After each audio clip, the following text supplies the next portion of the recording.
René voudrait savoir pourquoi on ne met pas de D à cauchemar alors qu'on dit cauchemarder. C'est vrai que parfois l'orthographe, elle a un petit côté cauchemardesque, hein, mais...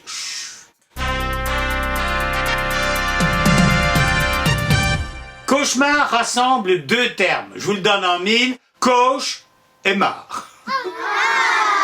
Cauche part du latin calx, qui désignait le talon, et qui donnera calcaneum, nom que les médecins donnent encore à l'os du talon, et aussi le verbe calcare, qui signifiait presser vivement avec son talon, foulé au pied.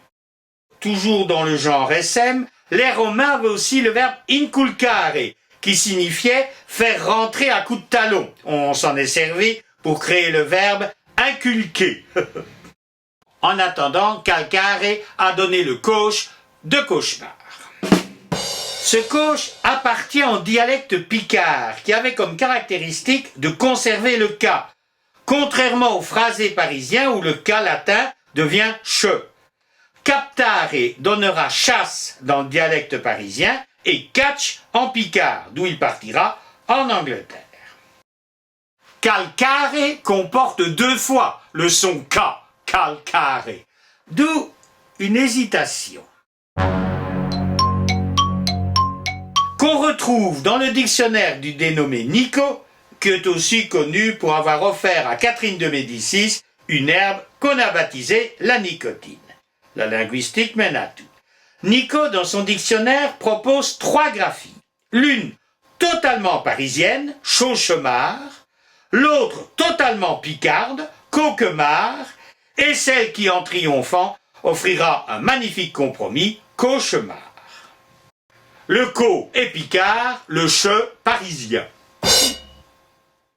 Maintenant, voyons mar. Mar est un vieux mot néerlandais qui désignait le fantôme. Pensez à la traduction anglaise de cauchemar, un nightmare.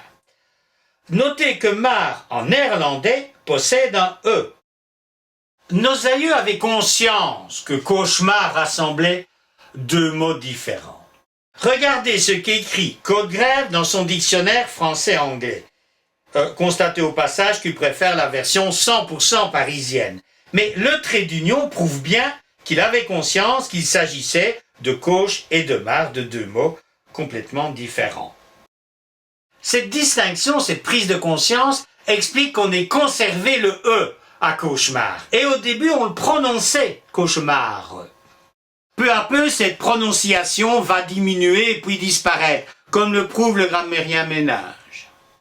Cauchemar ou cauchemareux, l'usage est pour cauchemar, c'est donc comme il faut dire. Notez, il dit comme il faut dire, il ne parle pas d'orthographe. On prononçait bien le E de cauchemar.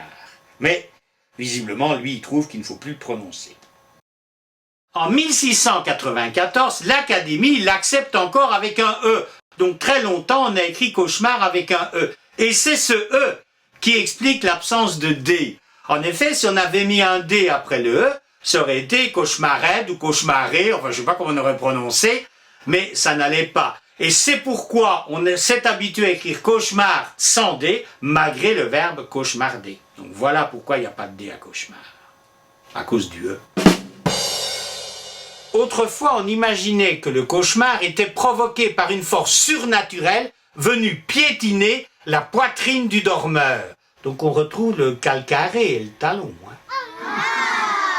Le religieux Simon de Hédin explique ainsi le phénomène. Quand il semble qu'aucune chose vienne à son lit, qu'une chose, qu'il semble qu'il monte sur lui et le tient si fort que l'on ne peut ni parler ni mouvoir, et ce appelle le commun coquemar, donc lui il est plutôt picard, mais les médecins l'appellent aussi incube. Alors on va le traduire comme ça. La victime semble seule dans le lit, puis quelqu'un monte sur elle, de sorte qu'elle ne peut ni parler ni se mouvoir. Le commun l'appelle coquemar et les médecins incube. Alors l'incube, c'est un démon qui se transforme en homme pour visiter une femme en plein sommeil.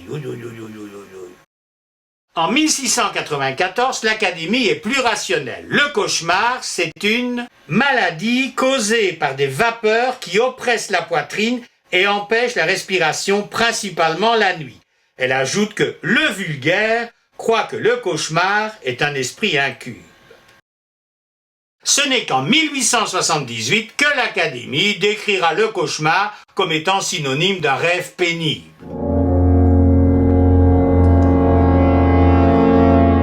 En attendant, cauchemar aura réussi à donner à son orthographe un petit côté cauchemardesque qui nous aura fait quand même un peu cauchemarder chaque fois qu'on fait une faute.